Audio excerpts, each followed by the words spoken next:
7 years ago, I made a video riding from Ottawa to Kingston, and I realized the other day that it's actually one of the only videos of that. So today I'm going to be remaking, except I'm going from Kingston to Ottawa and then from Ottawa to Kingston. So I'm about to take this bike from Kingston to Ottawa, the oldest capital to the newest capital, the current one. All right, I'll see you guys on the road. Yeah, so this video is not going to be too many cuts. I'm going to try and keep it just flowy, just conversational. I talk about all this stuff, sort of things I did last time, things I noticed this time about the ride. It's right now, it's just about 8 a.m. Let me clean that. I'm right downtown Kingston, basically. So it's going to be, this ride is going to be about 170 kilometers, something like that. Last time I did it, I did like 205 kilometers. A lot longer than it needed to be. One of the things about the last time is that I ended up going on this I went on the Canada Trail, and at a certain point, it was just all gravel, like not even gravel, it was like mountain bike kind of thing. Gravel, hard pack gravel is nice, but this was more just sort of stuff I couldn't really ride on. And why did I take that route? It's because I just went by Google's recommendation. So, yeah, I've sort of learned from that mistake. And instead of just Google Maps saying Ottawa to Kingston on a bike, I'm actually taking the Rideau Lakes tour path.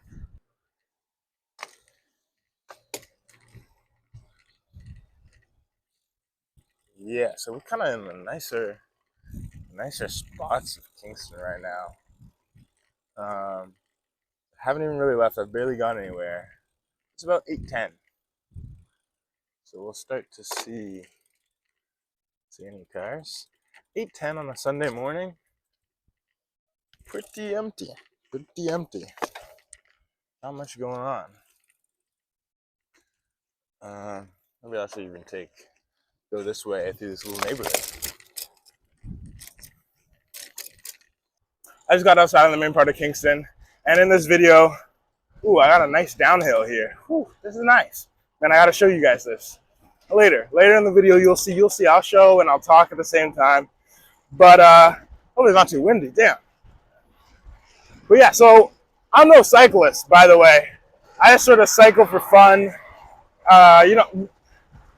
Really, I cycle for, whoa, crazy wind. Really, I cycle for like transportation. That's really been since high school. I say about between 2012 to 2018. I was sort of be on my bike consistently, not doing no real long rides, but like 10 to 30K in a day kind of thing. Maybe like a bigger day is 40K. I did maybe most was 60 kilometers in a day. Really not very much, other than the one time I did 205. But in 2018, somebody stole my bike, so that sort of put an end to my cycling for transportation. And I was too poor really to buy another bike, so bikes are expensive, man. University student, so I just decided, I guess I'll just deal with it. I was working as a not a server yet, but a bus boy, picking up tables at a restaurant, late night, overnight diner. Lots of overnight shifts. What a time in my life. 2018. I think that was 2018. That might have been 2019, actually. No, that might have been 2019. Anyways, point is, bike got stolen. Couldn't cycle. But then 2022, I believe, was gifted a nice little commuter. Thank you, Anna. And that was my little beginning of starting to like bike around a little bit again. And then last year I bought this bike. Secondhand bike, good price. Got it for $400. Road bike, crazy. I wasn't looking for anything too special. Just something that get me around quickly. So I got that. Got my cycling shoes, and I'm back on the road, back cycling. So this will be my second largest ride ever, and I'll let you guys know what it's like. Woo. Yeah, this is what it's like.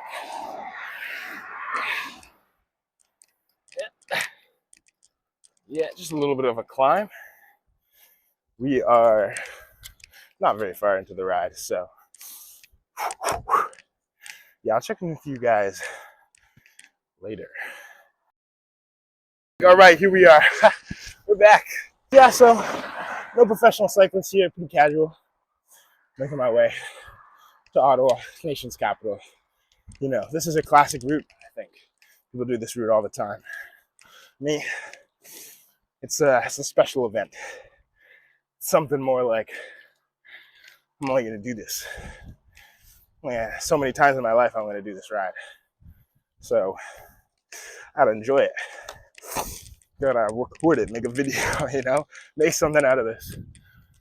Not really an everyday thing for me. But, whew, get a little hill. I'm, what am I? 1/10th, 1/11th of the way through. I'm already feeling like this. So the road I'm on, let me talk about this for a second. I'm on Perth Road. This is on this classic route laid out by Rideau Lakes Tour. This is something like, this is the main road, Perth Road. Be on this for a lot. This is the main meat. This is the main meat of the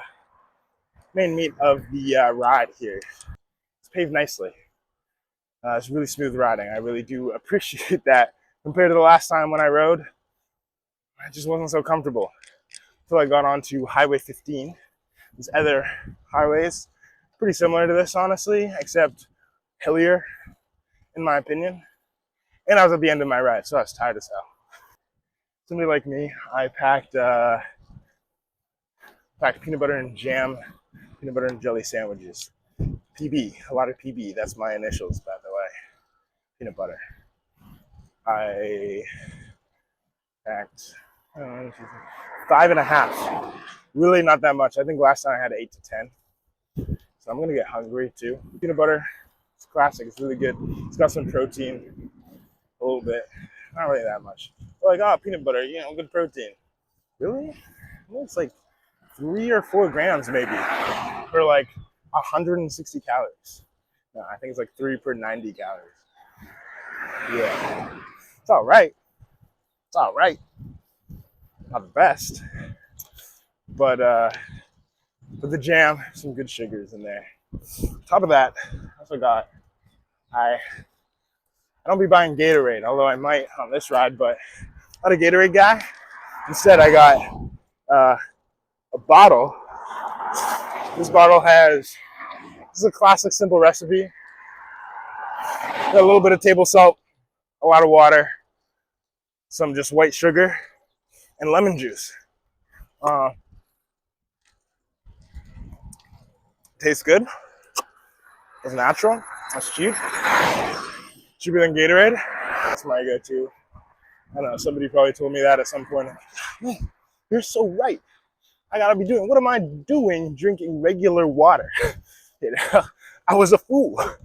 Just sitting here drinking regular water.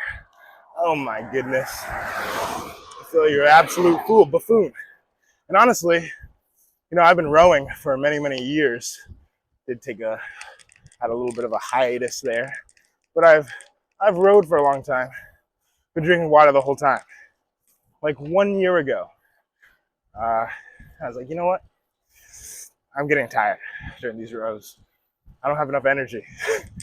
let me try something else. Maybe my stagnation in speed. Maybe I should try something else. So I did.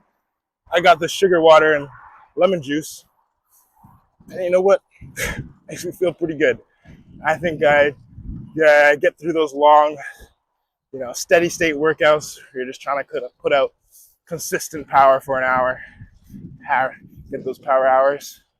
A little bit of sugar in the blood. Whoa! Right, like at the halfway point, all of a sudden, I'm really drinking the whole time, but oh my god, boost energy. People will talk about. Now some people are like, oh, like you're not working your fat stores or something. Like it takes 30 minutes anyway, so now you're just like working out off sugar. Man, like honestly, when you're rowing, biking, I don't know, running, whatever, especially a guy my size, I'm like at least 4'5", and I weigh 200 pounds. Usually over 200 pounds. I'm actually trying to get under 200 pounds. But when I'm in shape, I'm at that like 205 pound range.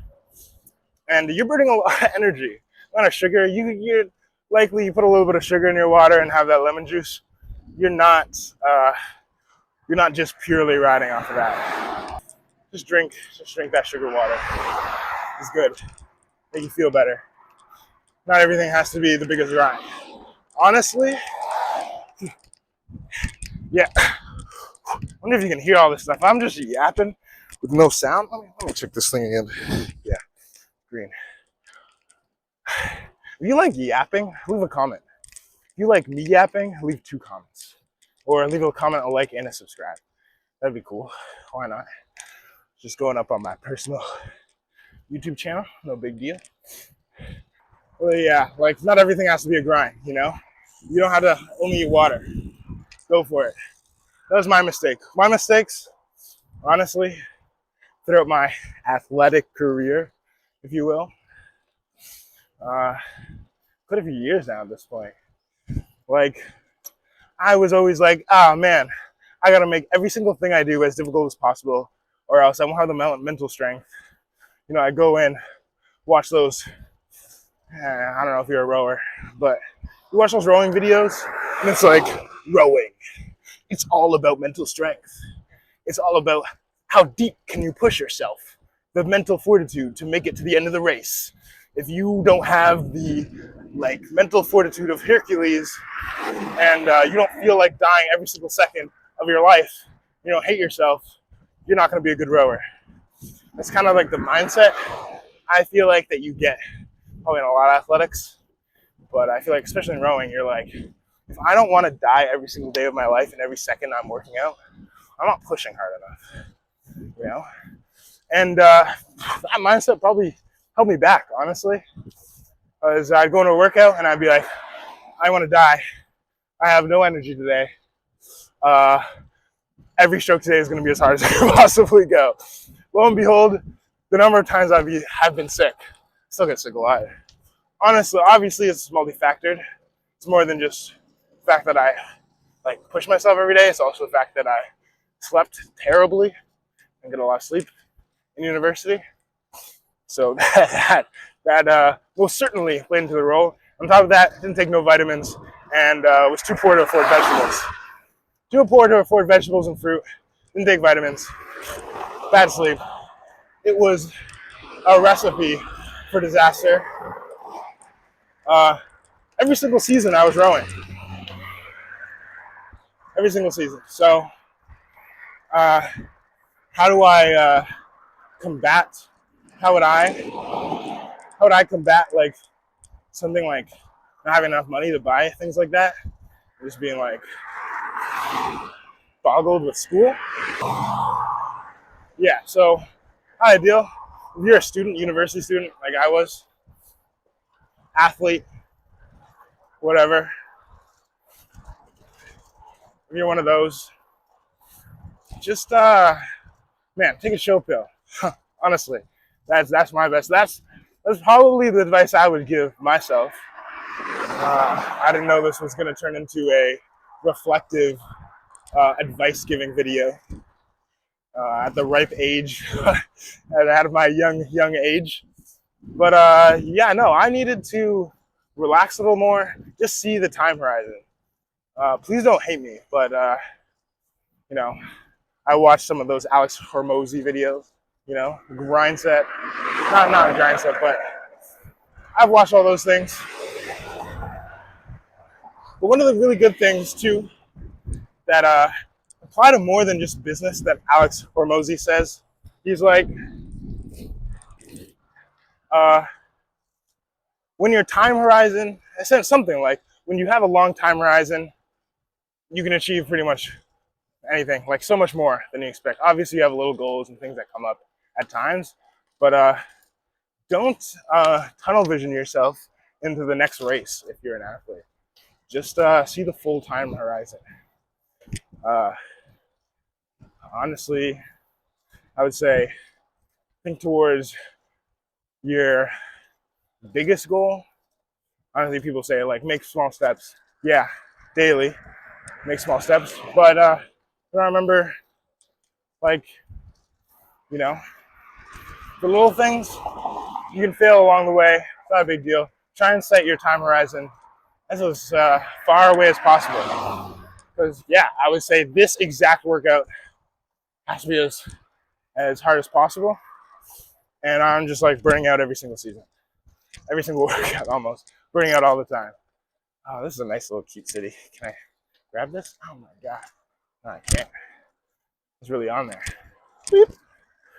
One thing I feel like drivers don't understand about cyclists, oh, damn, is how there's a lot of bumps on the road. Okay, especially if you live in Canada, I don't know what other places, probably all over the world. I imagine this is a worldly issue. There's tons of bumps on the road, potholes, whatnot. And when you're on a road bike, you really feel those, and you get work every time.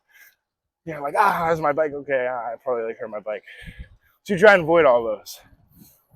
And cars like, what are you doing? You just moved out of the way, man. I'm not trying to go into a huge pothole, fall in, and just like crash or something, lose my balance. I gotta avoid those things. Safer for me, and maybe I don't fall and crash and die. So one little thing to drivers, and we're all trying to do our best out here, just trying to stay safe. But I still really need to work on. How do I feel? Ooh, I need to stretch out those hamstrings. Ooh, yeah, classic. Ooh. Let's stretch those out a little bit. Yep. Oh, another one. Hamstrings and adductors. I find on the bike when I'm riding, those hamstrings and adductors, the ones that brings your leg into your body, on the inside of your leg, groin. I find those get sore, tight, all the above. Oh my God, while I'm cycling. I really hope I don't get a flat. I have 2 tubes. My roommate said before, when we were talking about me leaving, he's like, take all the tubes. I was like, you're so right, bro. I'm going to take all 5 tubes. And it's going to be a great ride. And if anything happens, I'll be so prepared. I left with 2 tubes. But a patch kit too. So we're Bing chilling. Bing chilling. How many other people, drop a comment if you say Bing chilling to mean you're just chilling. Ever since John Cena dropped that legendary video, I've been saying 小豪中国现在我就冰淇淋，我很喜欢冰淇淋。现在是49，我最希望。But it goes on. I used to know it. Oh, but almost. I was very close. I would say I was at least the top 98th percentile in in reciting Bing Chilling from John Cena. Bing Chilling, I think is how it was really supposed to be pronounced. Whoa, long way down, long way down. Woohoo! Yeah, this is good. Oh my god. Yeah, that's fun.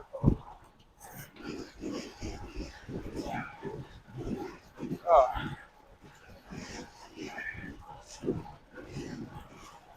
yeah, let's take advantage of the speed.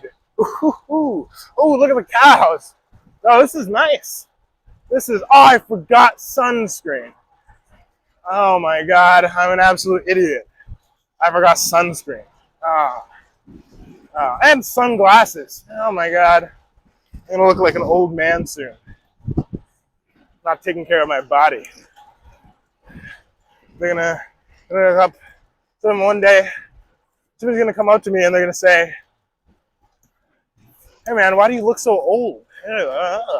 Look so old. You're only in your 20s." And I'm gonna say, "Man, I rode from Kingston to Ottawa one time. I forgot sunscreen for my face. I forgot face sunscreen. Uh, I know I look like I have quite a bit of melanin, at least a decent amount, which I do. But I'm not that dark. My other relatives on my mom's side are they're much darker than I, so they would be chilling. I don't really get burnt very much though, so it's pretty good. But they do say that even if you don't get burnt, you're still causing damage to your skin.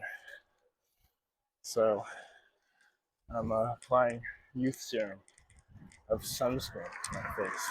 With a little bit of water. See if I can show you guys this. Whip. Ah, nice. Oh my gosh, my hand's in the way. Yep. Just crossing a little bridge. Run away. That back down. Oh my god. Oh my god. Okay. Making our way up. What hill number something? 5. We're gonna at this point. How far am I into the ride? It's only 9 o'clock. I am not even quite an hour into the ride. Okay. I'm gonna have to do some stretches. Good like hour-long warm-up. I'll do some stretches soon. I'm not ready to eat. Probably later. I did carb load yesterday for this. I ate, some of those chow mein noodles, I think, with pork. It was good. Got me ready. So I'm just gonna put my head down for a bit. Turn off this camera. Save some battery on my phone. Whoa! We're losing battery. So, see you guys later.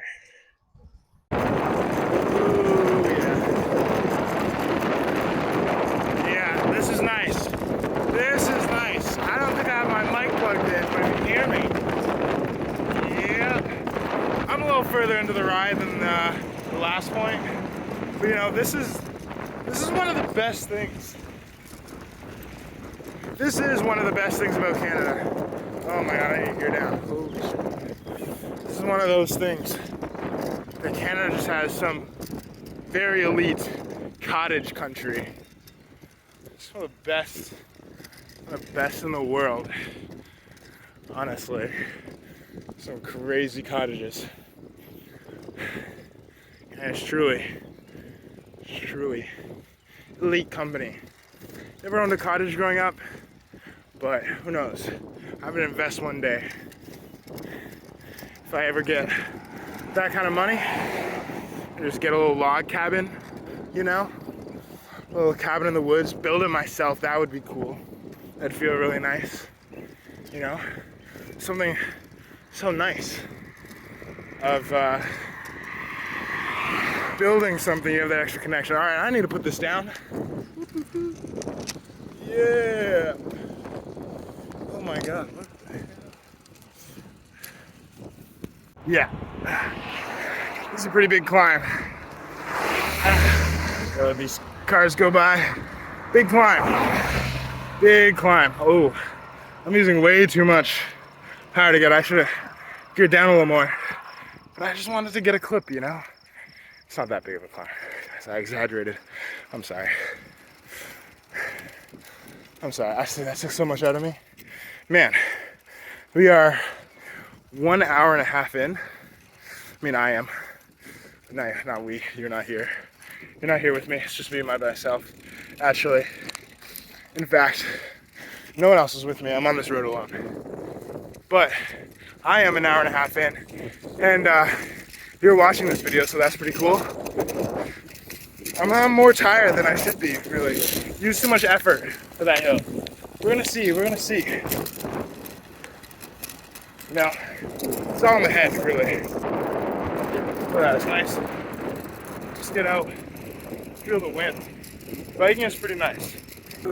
Such a nice little road. It's twisty, you know.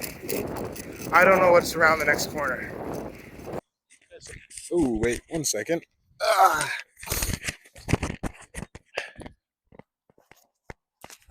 Boop. Yep. Yeah. Here. Yeah, so I made it to the first stop. My first stop. Westport. I think, I'm a little less than a third of the way in. About 2 hours in. That's pretty ahead of schedule, really. But I don't know if I'm actually that close. I'm probably pretty far.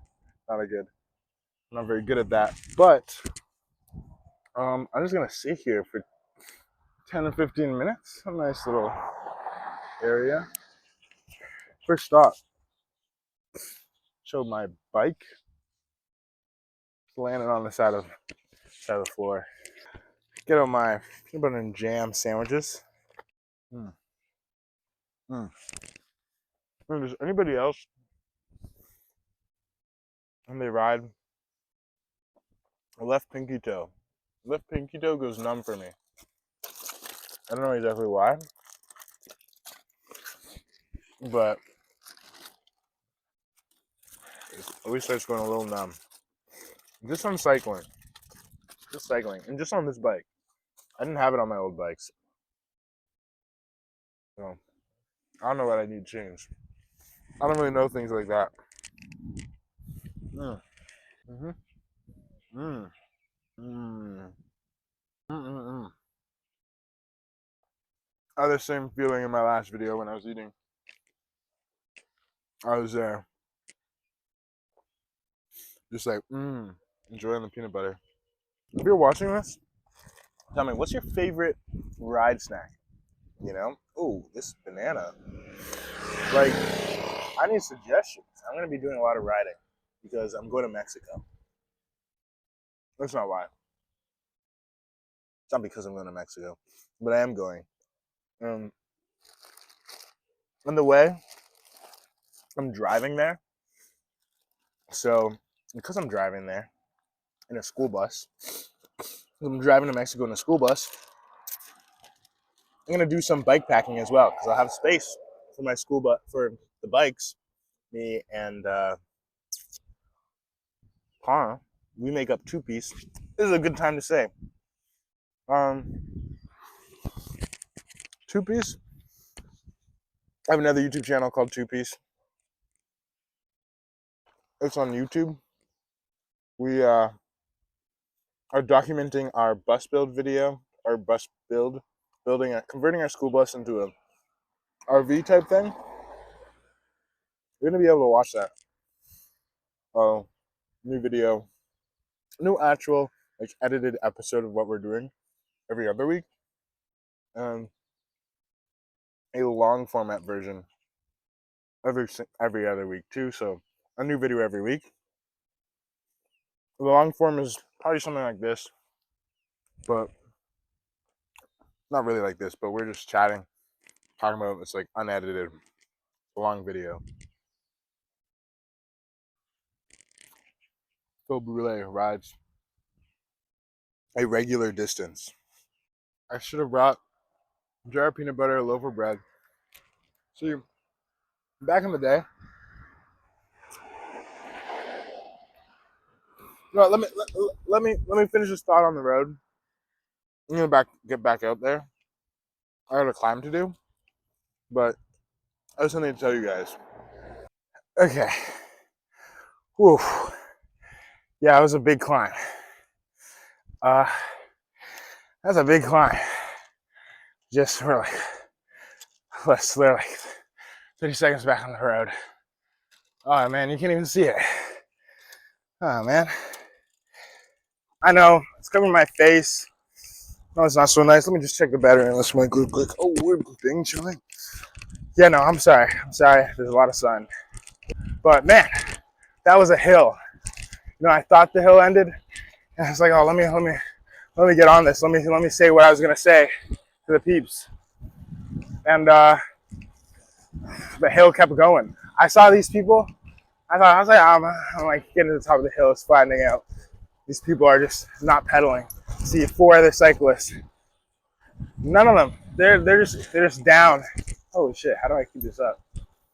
They're just down in the drops, just chilling, not pedaling. And I'm here like, oh my god, you guys have it so good. You have no idea. Oh, I just want to take you guys back to actually that 2018 time period. You know, what I used to do is just take a loaf of bread, jar of peanut butter, and that was just what I ate. I'd bring that in my backpack to practice. After practice, post-workout, jar, loaf of bread, that was my thing. What is it about peanut butter that makes it so good for athletes? Nothing. I was poor. I didn't have enough money to buy anything else, so I bought the cheapest things. Then, before COVID, man, how prices have risen since COVID. But man, $1.77 loaf of bread. You get your jar of peanut butter, $3-4. Feeds you. That really did feed you. Lots of calories, and I was on the bulk. You know, I really wanted to weigh. I don't want to be a hefty guy. I don't have muscle, so that's just what I ate. And I'm thinking, why didn't I go back to my roots today? Forget preparing, you know, a bunch of sandwiches, a bunch of PB&Js. Forget about that. Get a loaf of bread, put a knife with it, a little butter knife, and just get your jar of peanut butter and sit there, put as much as you need on there. And this time I should have just done that. Loaf of bread, peanut butter, and just brought an extra jar of jam. Just eat the extra weight. Oh my gosh, I have no idea where I'm going. All right, I'll talk to you guys later. This thing is a whole ordeal. Let me check the mic. Oh, we're still good. Let's go. Okay. Yeah, so I'm back after a little bit of bumpiness. This road is much nicer, you know. I really do like this road more than the previous one. But you know, can't complain. Life is good. So, go down a little bit. So, nice. So I feel like, yeah, back in, I was talking before, you know, about how we sort of end up as athletes, and university athletes, any level where you're really trying to compete. There's always this thought in your head, you know, like, I'm not working hard enough, or like, I need to work harder. Somebody else is outworking me. You see that everywhere.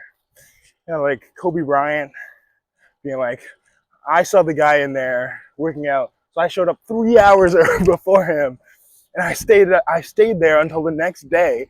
And actually, not only that, but while he was sleeping, I don't even sleep. You got like Mark Wahlberg. Like, I wake up at 2:30 a.m., pray for 15 minutes, work out for 3 hours, go back to bed for 15 minutes, get up, work out for 3 more hours. And it's kind of just crazy. And coaches will tell you to, like, chill or whatever. They might tell you, oh yeah, you don't want to burn out, but it really is something that has to come from within. Ooh yeah, let's go downhill. Well, let me get into this. Let me take advantage. 1 second. Oh yeah, this is good. Oh my god. Yeah, let's just lean into this. Woo.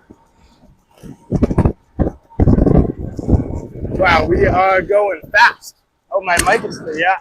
Yeah, we're good. Oh, we're dark though.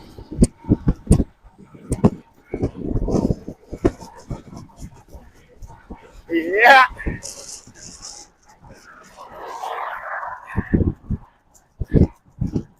Yeah, we're flying. Oh, very cool.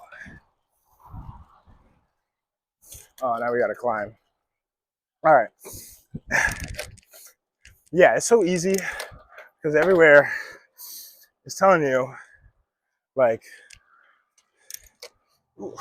this guy is so good because he just worked harder than everyone else, and you can be better, but you just don't work hard. It's like, if you're not listening to your body at the same time, be destructive. And I feel like that's why. Also, like, with most sports, it's kind of a team. Most sports are kind of a team aspect, which makes sense. We're humans. We gotta form teams. We gotta work together. But the training ends up being sort of everybody. In most teams, the training ends up being like, this is the training plan for the team, or this part of the team. We're all gonna do this, and show up. There you go. We all go together. Which, like, yeah, you do want everybody showing up consistently, but it's really an individual thing. Like, your body is an individual thing. Everybody has different, I don't know, everybody. And maybe I'm talking out of my booty hole, but everybody sort of has these different recovery rates, or they're different types of athletes, slightly, different strengths and weaknesses. And then in team sports, everybody's sort of doing the same training. At least that's my experience. Because that's how it usually ends up going. But it makes sense, like, coaches don't have unlimited time. So what are they gonna do? So as an athlete, you kind of have to monitor your own body yourself and sort of advocate, be like, yo, I'm too tired. I gotta recover if I'm gonna make this race. Or, if I'm just gonna have effective training, I gotta take this day light. Which, like, some people are really good at that. And they do that, and then they actually do really well usually. But other people, like me in the past, not so good. We just sort of show up every day and just hit harder. So we're just following what the training plan is, and that's kind of just what happens. Anyways, I don't know where I am. I need to check up on this. I need to see. Let's see. Where are we? Yeah, so let's check this again. Yeah, so I went the wrong way. Good thing I checked. I missed the turn. Think about these rides.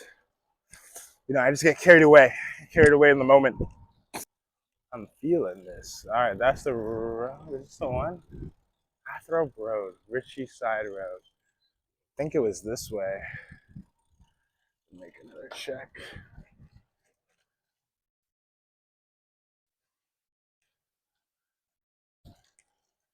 Yeah, so I made another wrong turn, actually.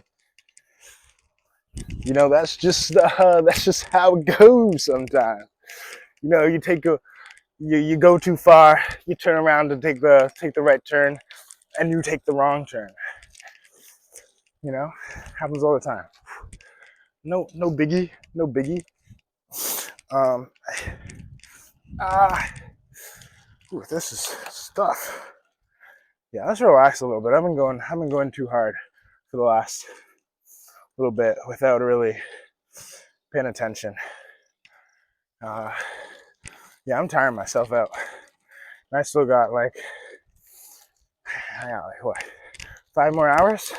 Probably like 60K in, maybe.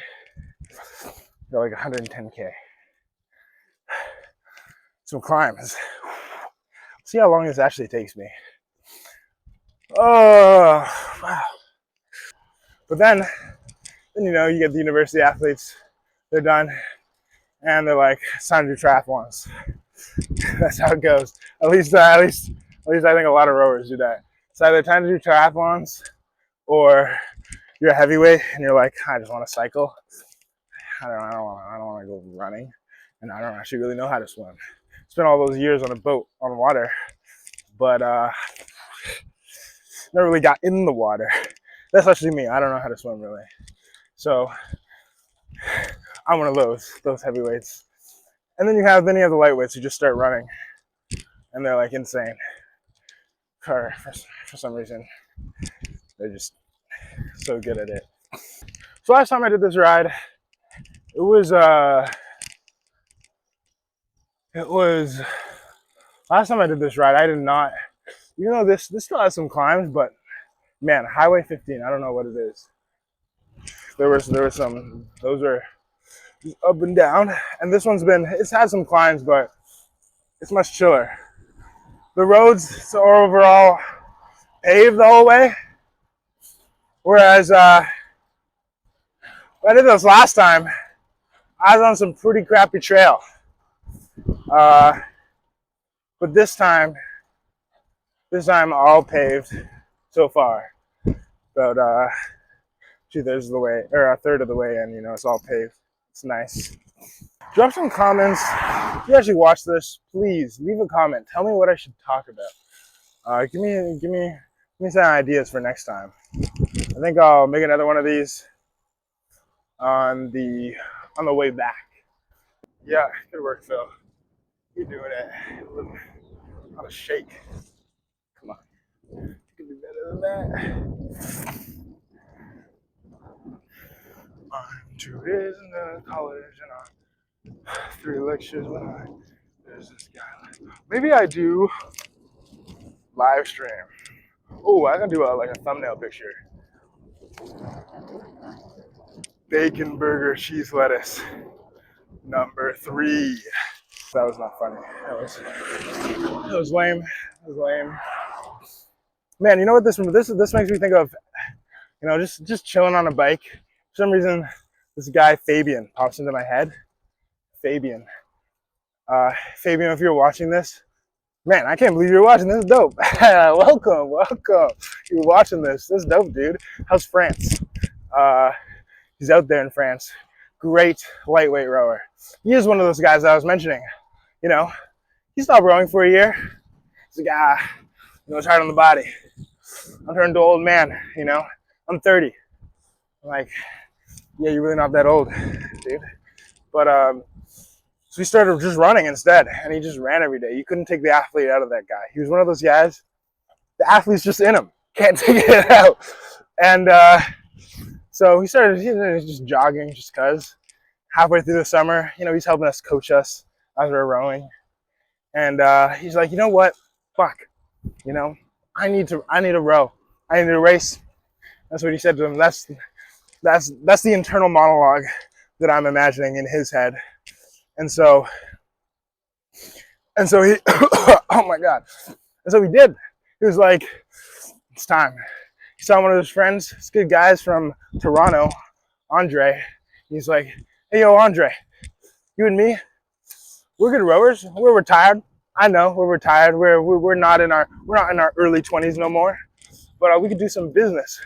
What do you say we race at the biggest regatta in the summer for the sport of rowing? What do you say? What do you say to that? And Andre was like, Okay. And then, so they got together, I don't know, maybe like 7 weeks, 8 weeks before the race, just started training. And what do you know, they made the finals. I don't remember their exact spot, but they were up there. You know, one of like the 3 best lightweight crews racing. And it's just to tell you that the body remembers. That's one thing that that I've noticed, that you go through this life, you do all these other sports, you do things like, oh man, I haven't like rowed in years, I'm not gonna be a good rower anymore. Just give it a little bit of time. The body remembers. You'll be right back. Whatever sport, you're like, I can't take it back. I retired. I don't want to go through all that again. You're not going through it all again. You're starting from a completely different point. On top of that, mentally, you're probably a completely different person. But yeah, this guy Fabian, great guy. He was just one of those guys that you just wanted around the club, the rowing club. And he had that sort of, he was a little bit more mature, but he would still be down to laugh at something stupid you say. If you're somebody like me, you say a lot of stupid stuff, he'd just say like, haha, Bill, oh my God, Bill, you're crazy. Anyways, if you want to be fast, do this. And I'm like, oh man, all right. Let's do that. And there's that aspect of having those people. Man, it's actually too bright. Let me turn this down. I'm sorry I've been doing it. Okay. Yeah, so we're back. Yeah, you need one of those guys on a rowing team or any club.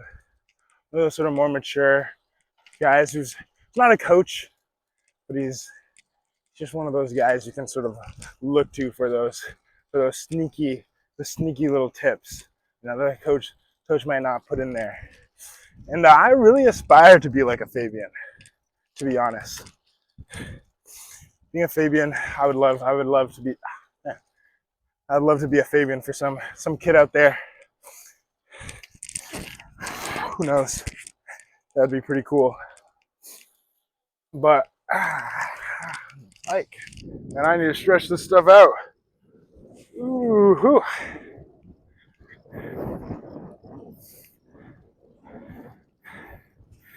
So yeah, Fabian, if you're watching this,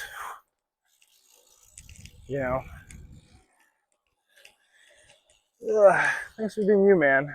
I mean, there's so many people, a lot of people at the rowing club that were great, and just love to have around coaches that were great. Oh yeah, let's go. We are flying. Nice. That was nice. Oh yeah. You guys have no idea what I'm saying. Yeah, pretty cool. You guys wish you could be me on the road. You wish, don't you? Yeah, just buy a bike. It's not that big a deal. You can do it. If you save up, I promise you, you can probably afford it. Actually, I couldn't. It's a lie. Once you start working at university, when I was in university, I couldn't afford it. Ooh, we are cooking. All right, uphill. Yeah.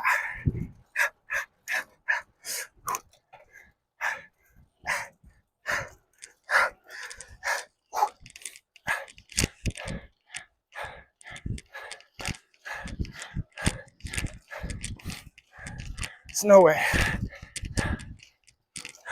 I'm using all my energy way too soon. I am a fool. But the way to learn the lesson is to go straight through it. Too many people will tell you, they'll say, hey man, don't do this, don't do that, blah, blah, blah. Yeah, listen to those people. But there's no better teacher than the actual experience. That's what they say. So sometimes people tell me things and I'll be like, yeah, you're right. You're probably 100% correct in what you're saying. I will probably hurt myself. But I'm aware there's a risk, but I need to see this risk for myself. Because too many times, I've seen people told me, oh, don't do this, it's too risky, or, maybe you want to do this first. Don't go full on into this, maybe hold off. They good intentions, great people. But I know for myself, I want to go at it anyways. It doesn't really bother me if I fail or if I struggle. I know what might happen, but I want that experience for myself. You went through it. You're like, hey man, don't do this. I get it. I'm a different guy. I gotta try that for myself sometimes. It truly is an art, living. Yeah. What a bunch of nonsense I'm saying. I'm gonna be so tired in like an hour. I'm gonna be absolutely cooked. I'm gonna be fried. Like pan fried, seared. Like some people cook things. You have a cook in the kitchen. Maybe he's like whisking some things together. Makes a little like some chicken, like a little sauce, some rice.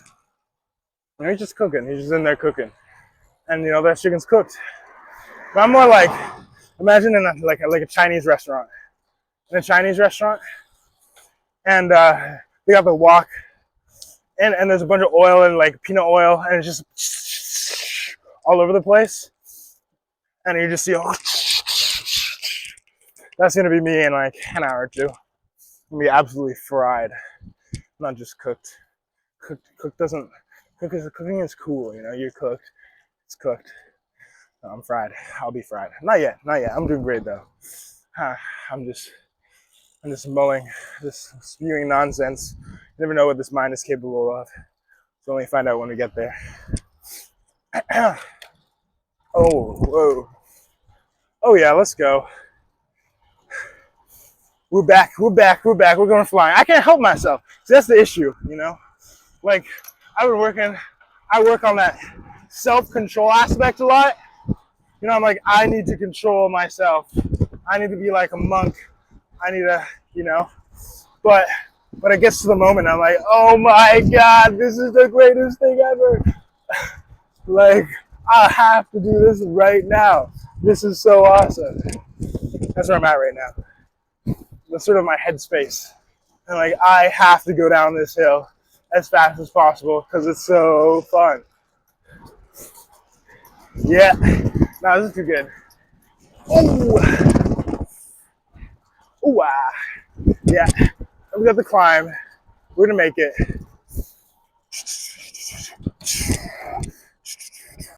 Yeah, I'm not out of water in like an hour. Hydrate up.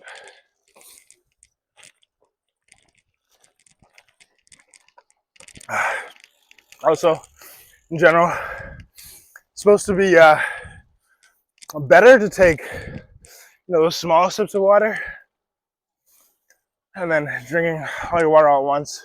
Your body can only absorb so much.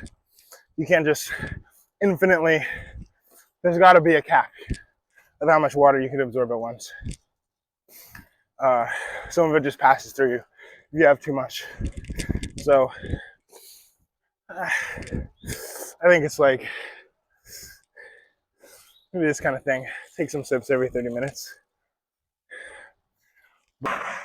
Man, I love to yap. Professional yapper over here. It'd be cool to be a professional yapper, actually. The Yap Olympics. I gotta work on. Honestly, I want to get better at yapping. What's all this like?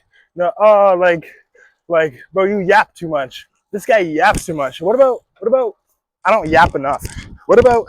I'm trying to work on my yapping today. But yeah, man, if I had a GoPro or something, so I mount on the helmet, and you guys just like see what I see while I talk. Then I live streamed it, and we were like interacting with each other, and we were like, "Oh, yo, bro, did you see that?" I'll be like, "No, where was it?" No, I'll look at it and be like, "That was so cool, man. That would be really cool."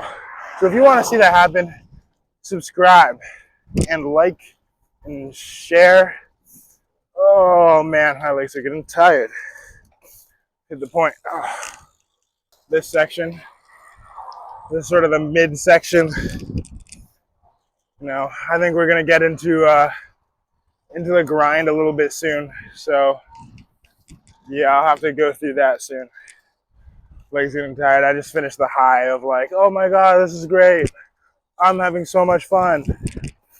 And now it's like starting to subside, and we're gonna get into a little more of that. All right, Phil, one step at a time. One step at a time. I just don't have like high energy, but we're not even halfway through, so I should probably like save this stuff. I might power down this, stop recording for a little bit, turn on my mic, put it away, clear the mind, get into some business, and check in with you guys in like anywhere between 30 minutes and like 2-3 hours. So I haven't even listened to any music yet. It's been all raw. This raw ride. This me and the road. So check in with you guys soon.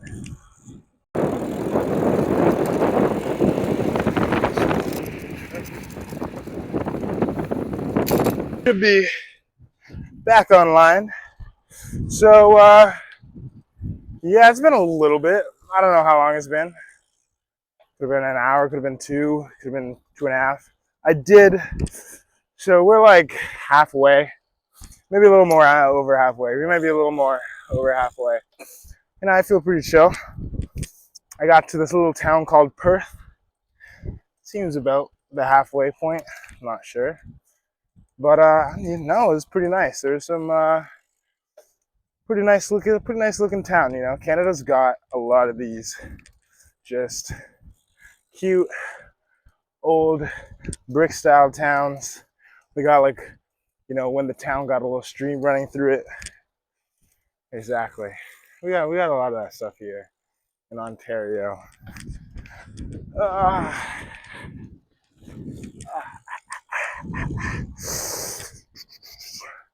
We're still on the road. So I stopped in there. I didn't really stop for long. I just stopped into a convenience store, went to the washroom, got some Powerade because I ran out of water. So none of that. And I was like, yeah, I got my salt and sugar and lemon juice and just a water. Nothing more you need than that. But I ran out of that, so I have a Powerade. The more tired you get on these things, the harder it is to yap. The yapping sort of goes down a notch. Your energy levels are a little lower, so your yapping levels are directly correlated, maybe even actually dependent on your energy levels, ability to yap. Whoa! I need more blood to those. So, if you are one of like the very few people who have seen my previous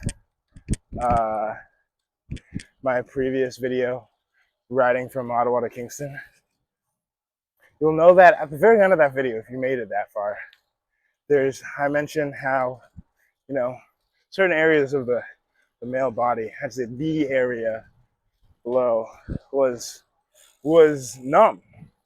I did that ride, and I arrived in Kingston. First thing I did, go to the washroom. Pretty normal. You get off from like a long trip, you go to the washroom. And I had no sensation there. I didn't feel a thing. And then the next day, I still wasn't feeling right. And then it was after like one more day where things were like, okay, we're coming back. We're back in business. I'm hopefully avoiding that this trip, but I don't know. It feels a little odd. There's like a big pressure point right there in the gooch area, if you will. So gets sore. I feel like these rides, like riding my bike would be so much more comfortable if it wasn't for that one gooch area. Good, hopefully. They're usually surprised when I tell them, yeah, I'm like 4'11" and 205 pounds. Like, what? What are you talking about? Like, yeah, I'm 205 pounds. I'm heavy. But this morning I actually weighed at 202. That's going well, you know. I'm trying to, my overall plan, I have this whole life thing I've been thinking about, has been keeping it up here in the noggin. I've been telling people sometimes when they ask, like, my weight plans, like this is kind of how it went. You know, I was in high school. I got to 190 by high school. I was already kind of heavy.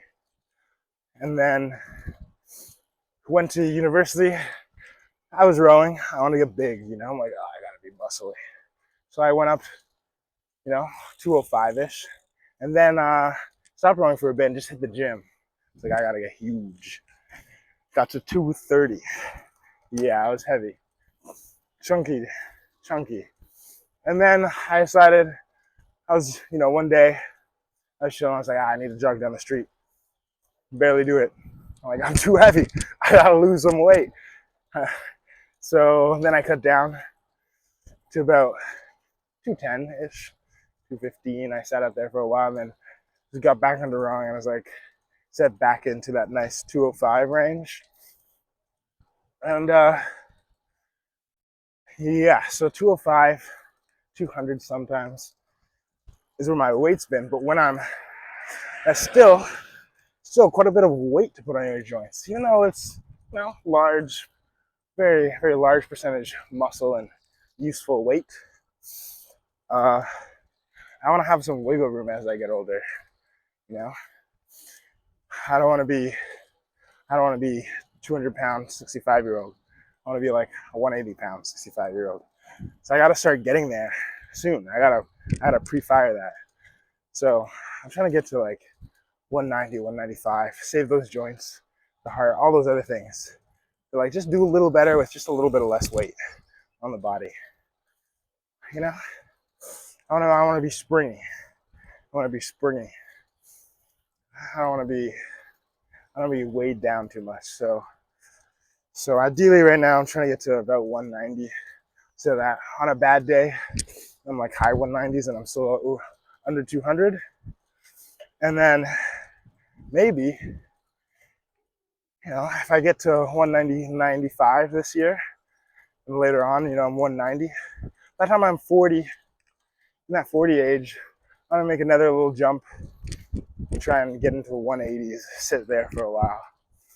Then maybe when I'm really old, if the stuff's really happening, I'll try and see if I can get to the 170s. But 170s would be very, very small for me. I was just like 14, 15-year-old last time. I was in the 170s. Yeah, I don't know, big bone. 4'11", that's a lot to carry around. So, but anyways, so far, this is a nice road. Had only like small stretches of like, you know, road that's not the best, but overall, this is pretty good road. This is smooth riding. It's not a windy day. There's barely any wind out here. Trees are pretty stable. You know, looking at the top of these trees, I don't even barely see any movement. So hopefully it's like this on the way back too. That would be dope. But who knows? For a while, I was thinking that I would want to be a spinning instructor. Okay, let me go through all my dreams. You know, little kid, Kingston, Ontario. I saw those Queens kids with those purple jackets. I'm like, oh, I want to be an engineer. That's so cool. Then I got 1 year later, I'm like, no, see that Star Wars is the best thing ever created. I want to be George Lucas, filmmaker. That's what I wanted to be. Then, grade 8 hit around. I'm like, I want to be an underwear model. That'd be so cool. I need to work out on my body. Funny story. Let's get into this. Grade 5. I actually talked about this on this little newsletter I sent to my friends, or just people. that sign up. No, they're my friends. They're all my friends. Great people. But so let me check. Yeah. Oh, we still mic'd up. Dude. So grade 5, I found out that our school, my elementary school, has a pool party for all the grade 6s every time they graduate. I'm like, oh my God, that's so cool. No way. Wait, everybody's gonna see me shirtless. That's crazy. I need to start doing sit-ups and push-ups because I need to have a six-pack. There's no other way. I need to be ripped. I need to be the most ripped 11-year-old anybody ever saw. So what I did is every time I took a shower beforehand, I would do some sit-ups, maybe do a couple push-ups. Not many. I suck at push-ups. But I did them anyways. And for almost like a year and a half or something, I did that whenever I remembered. And then when I came finally to the grade 6 pool party, graduation pool party, with a little bit of barbecue stuff, I took off my shirt and flexed my abs the entire time. I didn't have that shirt on, and I was so happy. I was like, everybody thinks I'm so cool right now. I'm the most muscular kid here. I must be.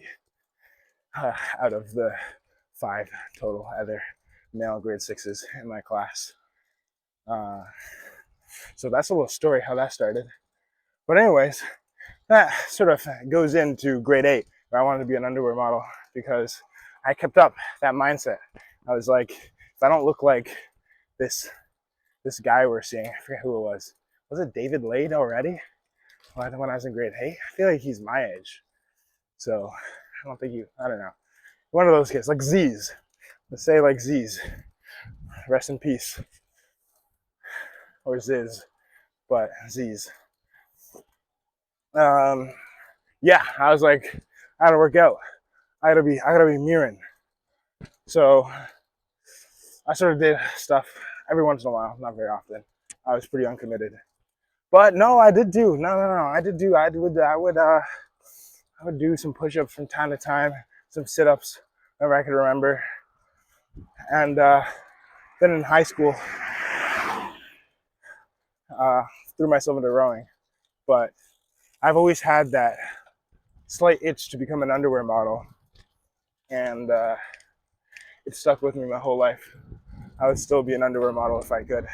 If you are watching and you're looking for underwear models, I'm right here. I could be your guy. Get me in like some nice underwear. Some. I don't want to do Calvin Klein. It's so celebrity. It's not really me, you know.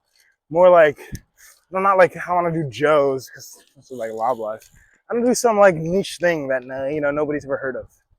Like, I want to do some like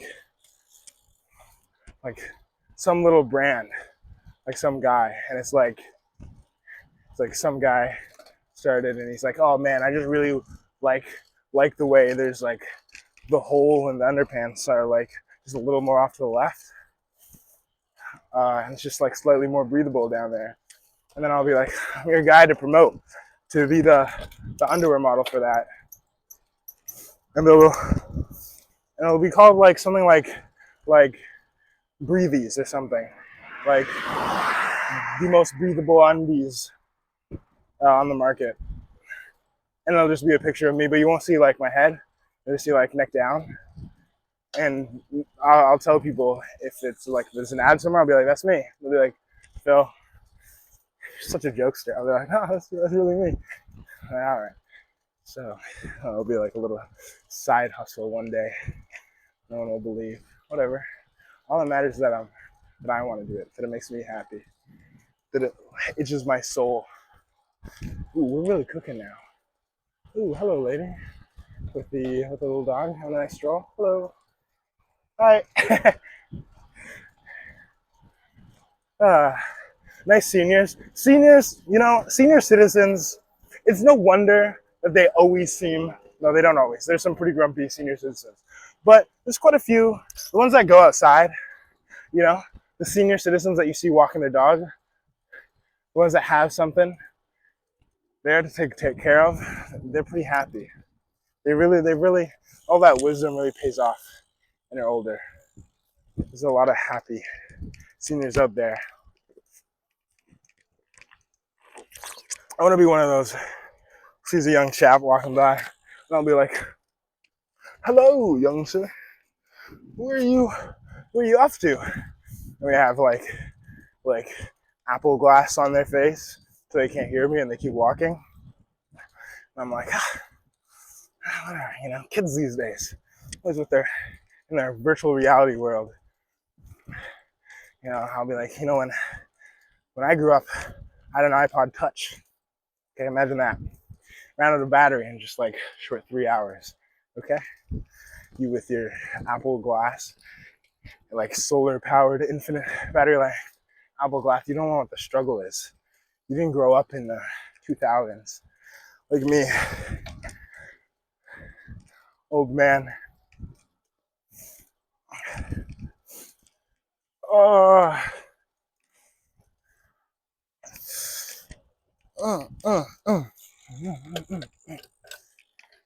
I grew up during a day.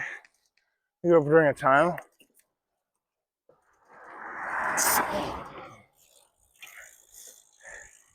During a time where, man, what if I missed the turn? No way. I would. That couldn't be me. I wouldn't miss a turn. I don't remember the name of the road though. If I forget.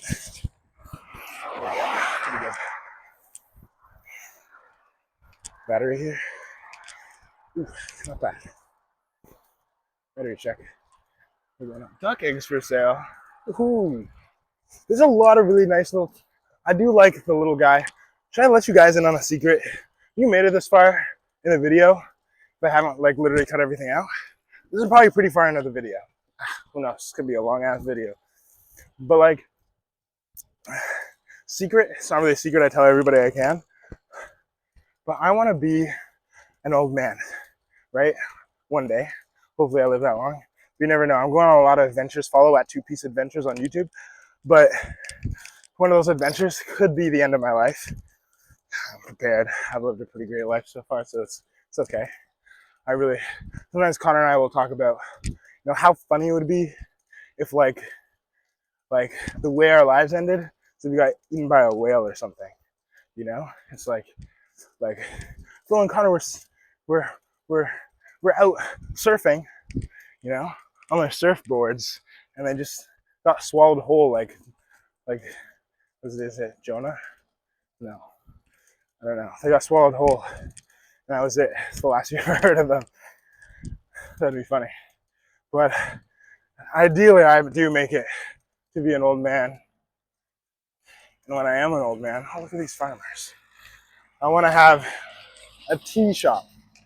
There's no tea, green tea, black tea, white tea. I love teas.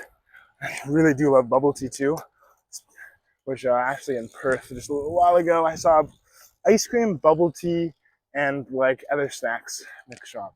Crazy what they do in these small towns. But I want to just have a regular, not a regular tea shop, but it will be just a tea shop. I'm sure if you're watching this, you've probably seen Avatar: The Last Airbender.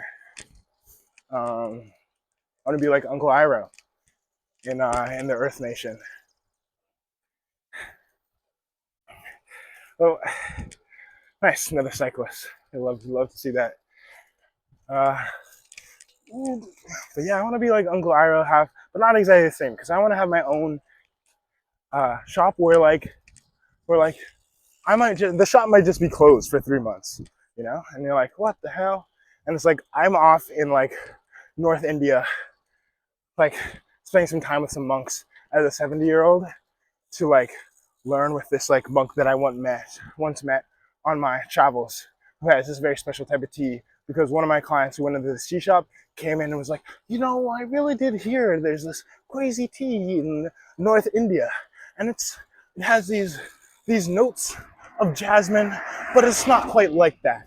It's like if jasmine and lavender had a baby, but with a third thing that I can't quite put my finger on. And I'm like, ring! Oh, I know where I could go find that. sir, I'm going to take a trip for 3 months, spend some time with this monk, and I will bring you back a tea and we'll enjoy it together. And then so, as a 70-year-old me, I go on a flight, I go on a journey, and I fly to North India and I see the guy. I see Ratish, and Ratish is like, oh, Phil. I'm like, I'm on a search. Can you help me, lead me, and find a way to the most unique tea that you've ever found? That this one client of mine told me about. And I'd be like, yes, my brother's cousin, who's actually his third cousin, sister, married this other monk who actually does know exactly what you're talking about. I'll be like, oh, okay. And he's like, but be careful, because it's actually a 70-kilometer hike up a mountain that hasn't been kept over the last 30 years. So I'll go and I'll be like, no worries. I've been training on these adventures. This might be my last big hike, but I got this for my one client that I love,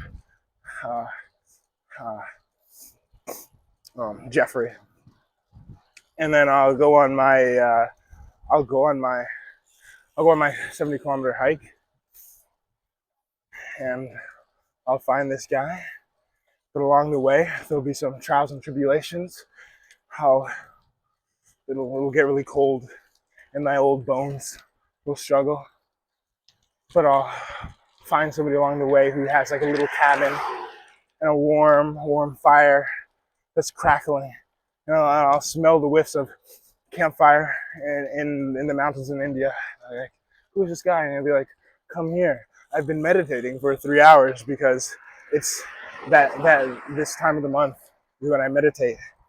And I'll meditate with him, and it'll rejuvenate my old 70-year-old bones. And then then the rest is just history. And I come back to wherever my tea shop is.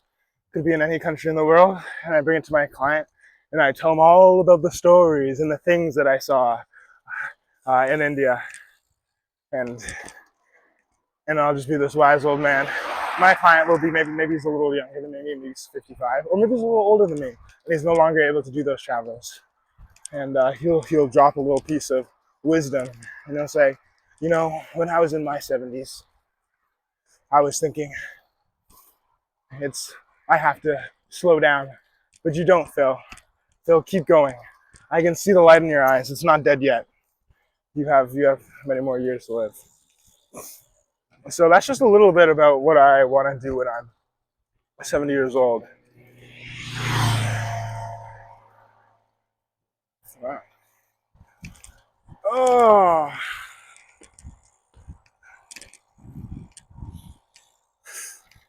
A little bit of back soreness.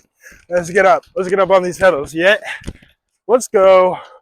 I need a few more gears. Yeah. Get up on those pedals. If you can take one more, if you can pedal one more time, I need you to turn that resistance up.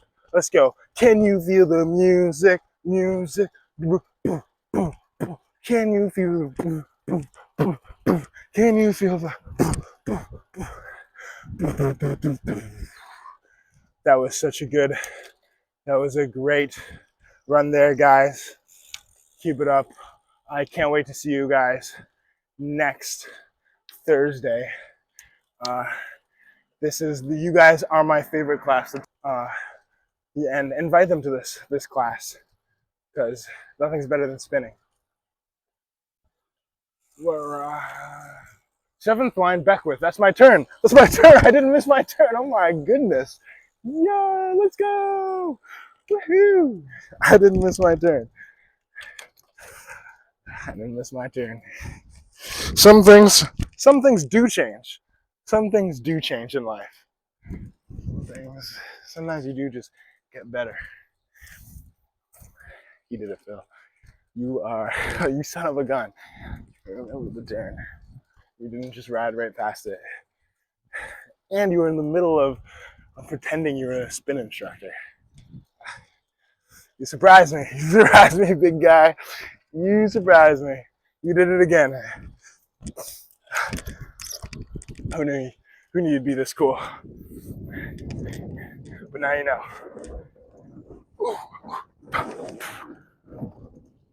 Yep. So you know I'm a good cyclist. I'm not. You guys know that. Wow, what's my next turn? All right, so I'll check in with you guys later, because I don't know when my next turn is. And you know me. So, be back.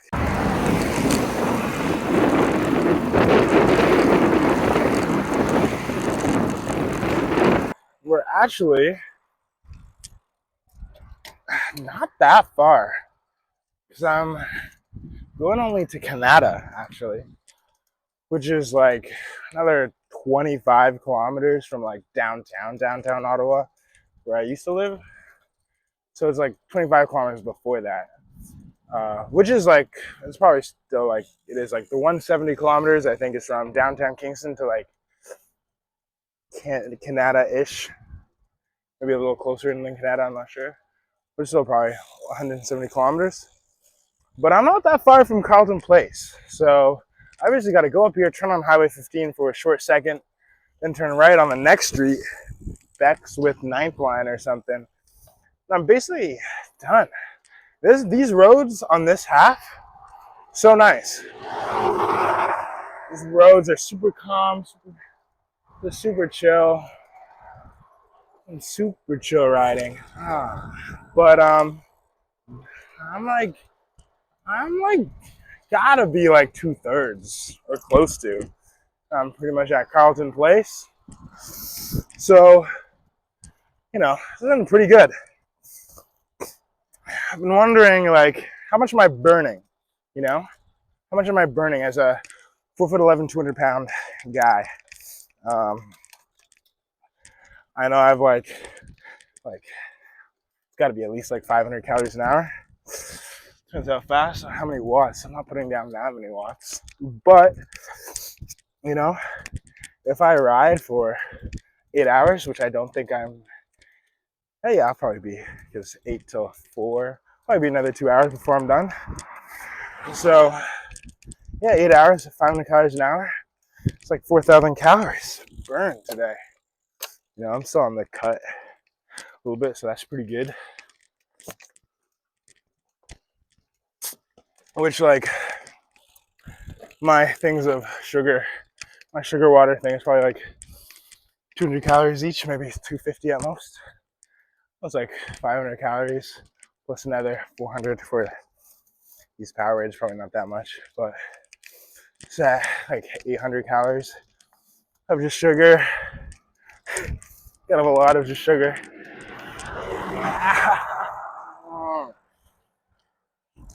Yeah, 800 calories probably. It's getting tough to change the big gears. It's like my body's a little tired.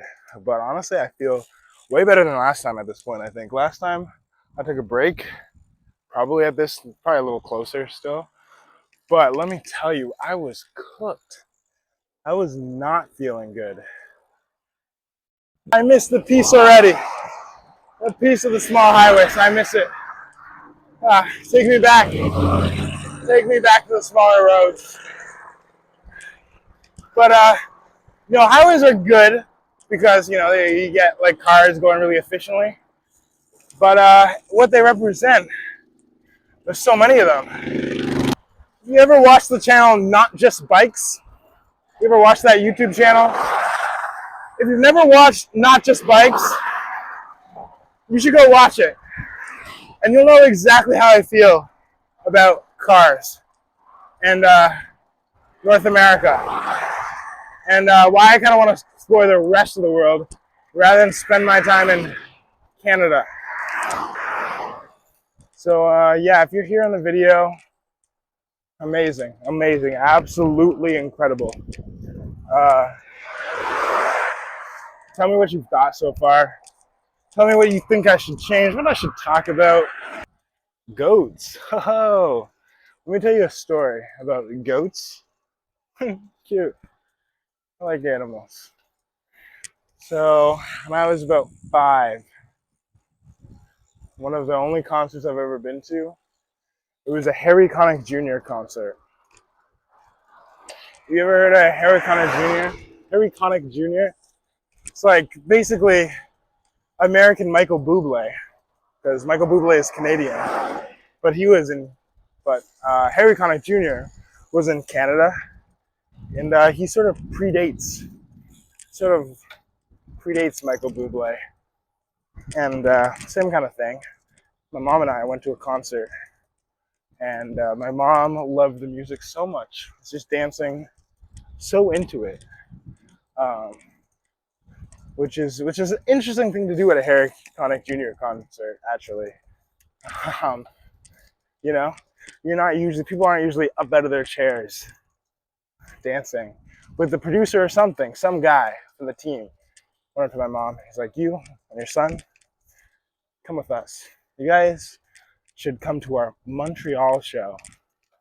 We were in another town, Rockville, and free tickets. We want you there.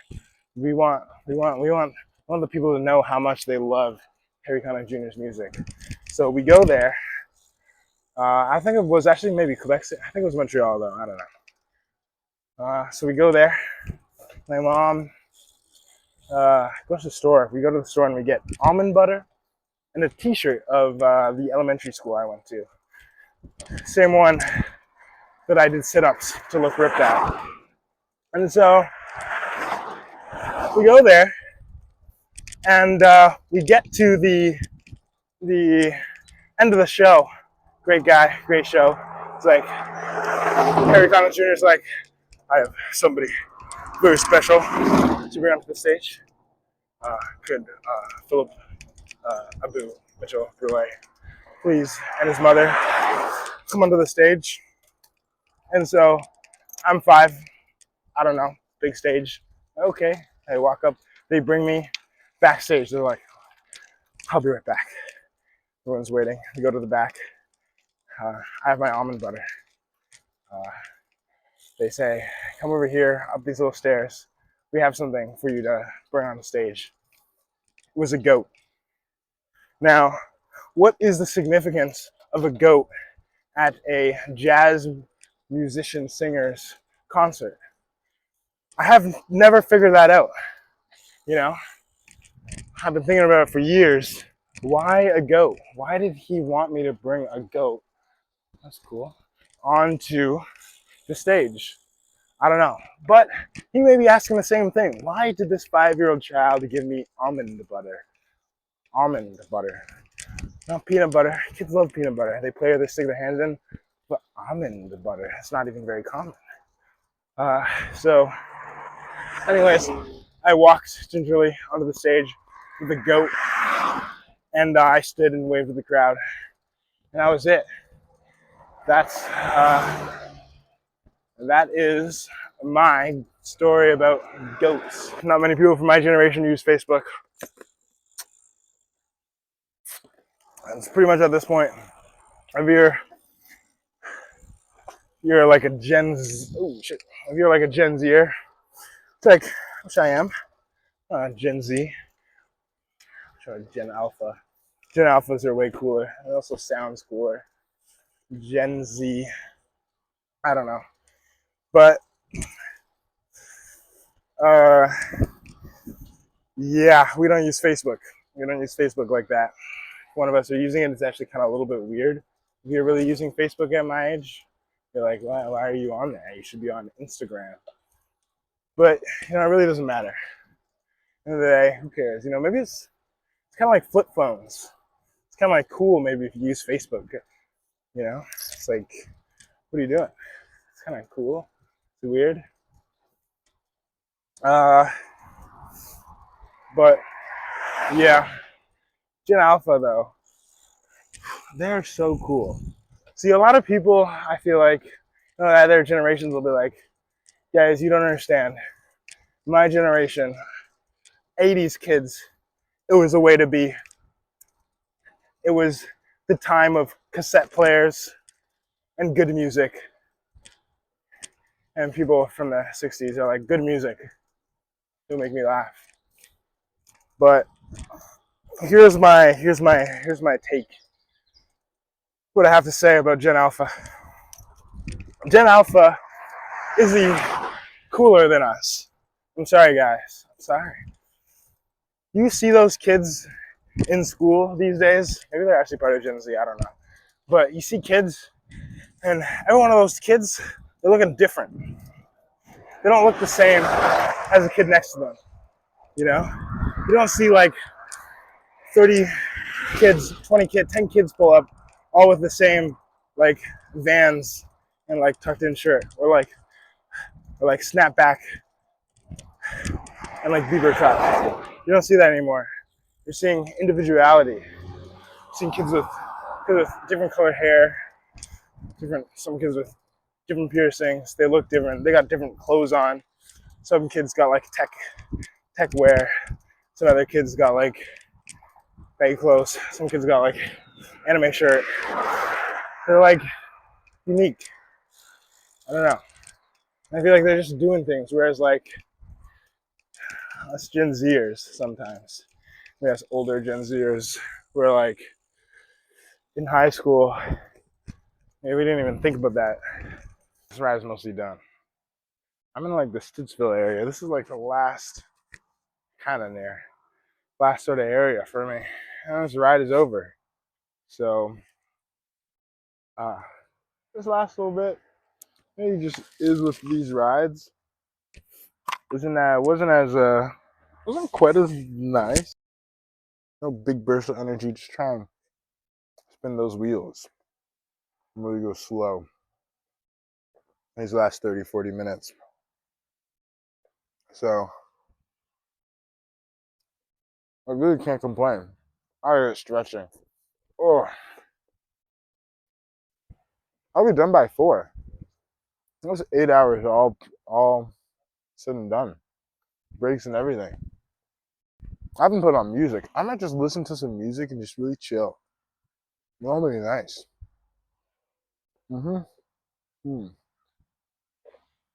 Now, if this is the end of the video, I hope you've enjoyed it. This is my second longest ride ever. And the last time I did this, which was 7 years ago. My previous most amount of time on a day, like most distance on a bike, third is probably like 60K. So big deal for me, you know. We got to do a handstand check. If I can do a handstand, then we're chilling.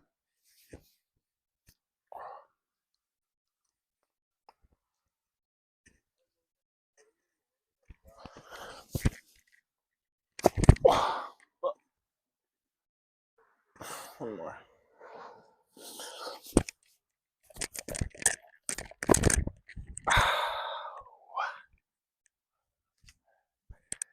So I kind of do it. That means still more energy. It means I didn't go too hard. Okay, one more time.